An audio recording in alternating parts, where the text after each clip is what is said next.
Allahu Akbar, Allahu Akbar. Assalamualaikum warahmatullahi wabarakatuh. Azan merupakan panggilan ibadah bagi umat Islam untuk menunaikan salat. Imam besar kebangsaan Arab Saudi, Syekh Asim Al-Hakim, bahkan menyebut, Nabi Muhammad sendiri tidak pernah mengumandangkan azan. Alasan dibalik fenomena ini sudah banyak didiskusikan oleh kalangan cendekiawan Muslim.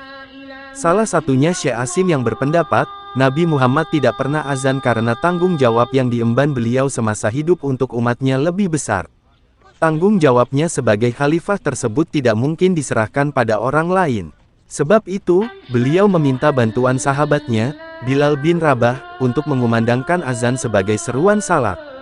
Senada dengan itu, Imam Nawawi dalam kitab Al-Majmu, yang dikutip dari laman kantor wilayah Mufti Malaysia mengaitkan hujah tersebut dengan sabda dari Umar bin Khattab R.A. Dinarasikan oleh Al-Baihaqi, Umar bersabda, "Jika aku mampu memenuhi kewajiban untuk mengumandangkan azan sekaligus memenuhi tugas untuk khilafah, aku akan menyerukan azan." Alasan lain kenapa Nabi Muhammad tidak pernah azan yakni beliau adalah sosok yang selalu istiqomah dalam mengerjakan sesuatu. Seperti disinggung sebelumnya, waktu beliau sudah disibukkan untuk urusan umat.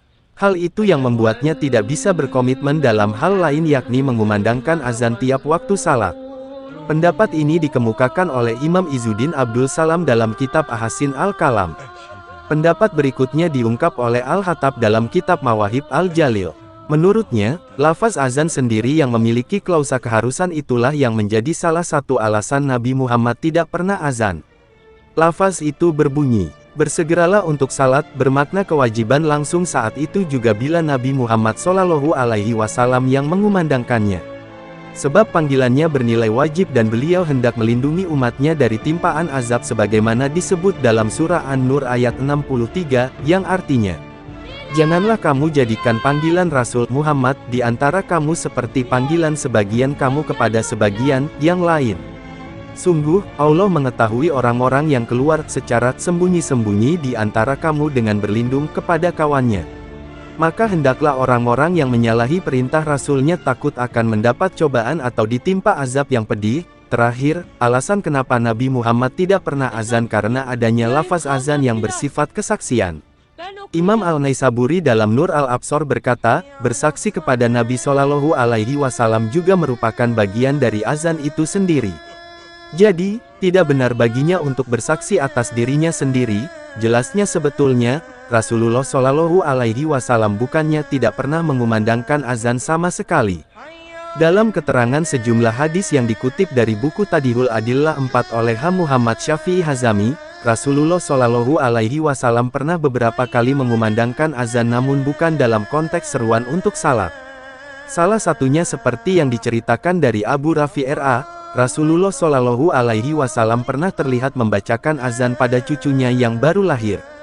Berikut hadisnya, "Aku pernah melihat Rasulullah SAW melakukan azan pada telinga Husain ketika ia dilahirkan oleh Fatimah dengan azan salat."